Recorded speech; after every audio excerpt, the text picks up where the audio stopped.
Hello friends, अस्सलाम वालेकुम। कैसे हैं आप सब। देखिए फ्रेंड्स, ये धनिया हमने लगाई थी अक्टूबर में, वही अक्टूबर नवंबर में, सर्दियों की शुरुआत में। तो देसी वाली धनिया है, बहुत खुशबू आ रही थी इसमें और बहुत ज़्यादा हमने हार्वेस्टिंग ली और अपने खाने में इसे यूज किया और अब इनमें सीड बन गए हैं। तो ये सीड सूख गए हैं, अगर नहीं निकालेंगे तो ये बारिश से भी ख़राब हो सकती है और ये झड़ भी सकती है इधर उधर। और हमें टब भी खाली करने हैं चौलाई और पालक धनिया ये सब लगाने के लिए, तो इसे निकाल रहे हैं। और जो कुछ पालक के कुछ टब हैं जो बहुत बार हार्वेस्टिंग मिलने के बाद अब उनका सीज़न ऑफ हो गया है, उनमें सीड बनने लगे हैं, तो सीड आसानी से हमें मिल जाते हैं और टब की हमें ज़रूरत है। तो इसीलिए कुछ टब और कंटेनर खाली करेंगे और पालक और चौलाई लगाने के लिए इनकी मिट्टी सुखा के अच्छे से रिचार्ज करके और उनमें जो हमें मिलाना है पोषक तत्व वगैरह वो मिलाएंगे, खाद वगैरह। तो इसीलिए इसको खाली कर रहे हैं पलटने के लिए, मिट्टी सुखाने के लिए। बहुत अच्छा होता है मिट्टी सुखाने से, सारे फंगस वगैरह और जो इंसेक्ट और कीड़े मकोड़े होते हैं वो भी ख़त्म हो जाती है। तो हमने बहुत अच्छे से मिट्टी पूरी पलट के और सुखा ली है और उसके बाद इनमें कुछ ऐसी चीज़ें मिलाएंगे जिससे ये मिट्टी बहुत अच्छी हो जाएगी। और नीचे जो भी इनमें हमने भरा था वो खाद पहले ही इसमें बन चुकी है, पत्तों की और सब्जियों के छिलकों की। और ये बकरी की मेंगनी है और पत्तों की खाद है, इसमें हमने मिलाया है वही पुरानी मिट्टी में। और ये टब जो हमने खाली किए थे इसको भी अच्छे से सुखा लिया है। और ये अंडे के छिलके हैं और ये राख और कोयला है, तो थोड़ी थोड़ी मात्रा में मिलाना है। और ये राख है, राख में बहुत अच्छी पोटास की मात्रा होती है। और ये सरसों की खली है और ये चाय की पत्ती है यूज की हुई, और ये चौक के टुकड़े हैं और अंडे के छिलके और हल्दी है। तो इसमें मिला देंगे, बहुत अच्छा ये काम करता है, हमें तो बहुत अच्छा रिज़ल्ट मिलता है और यही सब हम यूज करते हैं।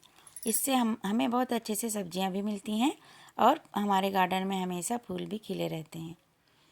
और जो नीचे टब में भरा था पहले, तो वो अब पूरी सर्दी के बाद हमें बहुत अच्छे से डिकम्पोज होके खाद मिल गई है। तो इसी में सारा मिक्स है। और बकरी की मेंगनी और पत्तों की खाद अलग से भी हमने मिलाई है। और जो भरा था पहले वो तो इसमें है ही खाद के रूप में।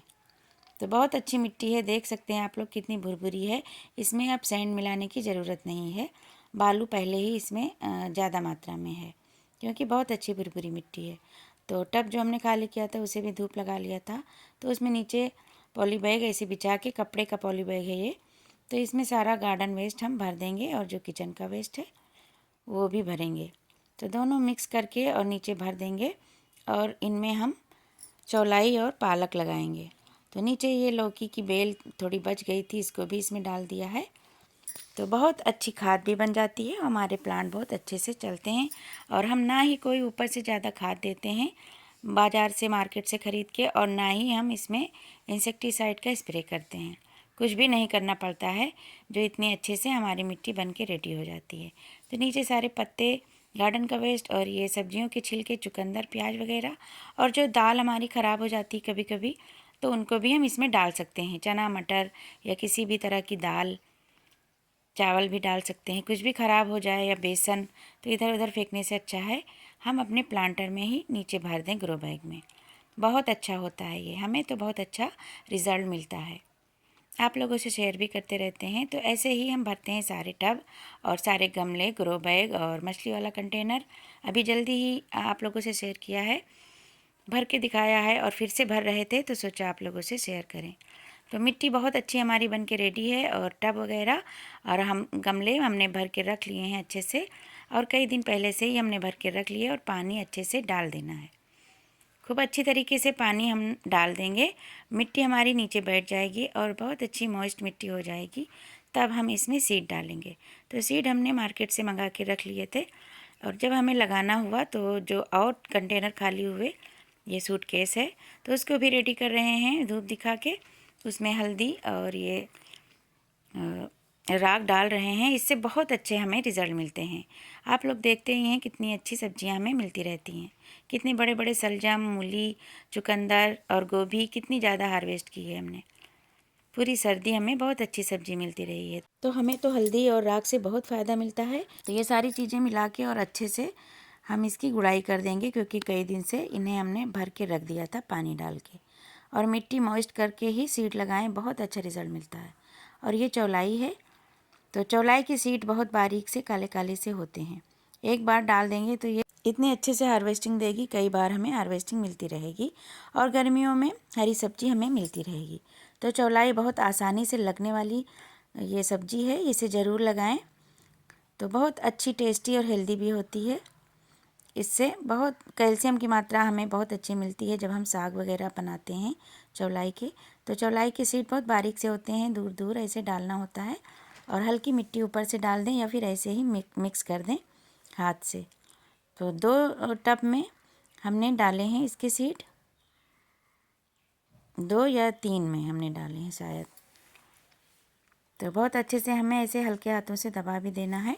और मिट्टी मॉइस्ट है पहले से ही, तो दूसरे में भी हम ऐसे गुड़ाई कर लेंगे और ऊपर से भी पानी देना हो तो दे सकते हैं। बहुत जल्दी ही ये जर्मिनेट हो जाते हैं। तो अब हमें बहुत जल्दी ही इन सब्जियों को लगा लेना चाहिए। और हल्दी डाल के अब इसमें हम पालक लगाएंगे, हल्दी और राख डाल के। ये दूसरा टब है, इसमें पालक लगाएंगे। ये पालक के सीड है और ये देसी वाले पालक हैं। ये भी बहुत आसानी से हो जाते हैं और गर्मी में बहुत अच्छे से हमें हार्वेस्टिंग मिलती रहती है। पिछले साल भी लगाए थे और बहुत अच्छी हरी भरी पालक हमें मिलती रही और चौलाई ने तो दिल खुश कर दिया था। बहुत अच्छे से चौलाई पालक मिले हैं हमें पिछले गर्मियों में। तो अभी इसे लगा देंगे तो हमें बहुत अच्छे से हार्वेस्टिंग मिलने लगेगी आगे चल के। तो मिट्टी हमारी सारी मॉइस्ट है और बारिश भी उधर हुई थी, तो तब से बहुत अच्छी मिट्टी बन गई है और सारे प्लांट भी बहुत खुश हो गए, बहुत अच्छी ग्रोथ कर रहे हैं। और ये भी टब हमें खाली करना है। ये सरसों है, तो ये भी अपने आप से ही उगे थे और बहुत बार हार्वेस्ट किया था और फिर अब की बार हम इसे निकाल रहे हैं। बार बार ये निकलते रहते हैं, अगर एक बार आप सीड लगा देंगे तो बार बार मिलते रहेंगे। और कई जगह भी अपने आप से धनिया और सरसों उगी थी, तो उन्हें भी निकाल रहे हैं हम। और बारिश हुई थी तो बहुत सारी मेथी और सरसों सब लेट गई थी, तो वो भी ख़राब होने लगी थी। और बथुई जो होती है वो अपने आप से बहुत सारी हर कंटेनर में उगती है।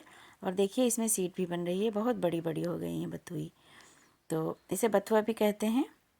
और मेथी सारी लेट गई है और देखिए यहाँ भी बहुत सारी बथुई लगी है। तो जब हम गार्डनिंग करते हैं, सब्जियाँ लगाते हैं, तो अपने आप से ही बहुत सी चीज़ें उगने लगती हैं जो हमारे लिए अच्छी होती हैं।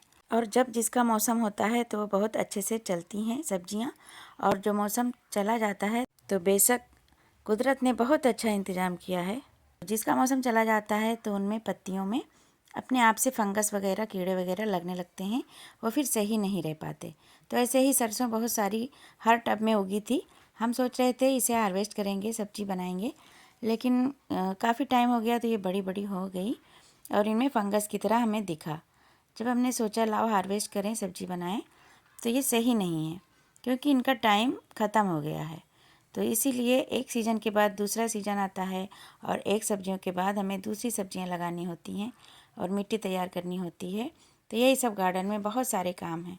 उधर अक्टूबर में ये काम बहुत ज़्यादा रहता है, सर्दियों की सब्जियां लगाने के टाइम।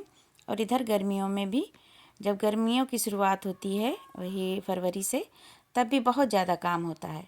कितने दिन से यही सब हो रहा है। तो फ्रेंड्स, कैसी लगी वीडियो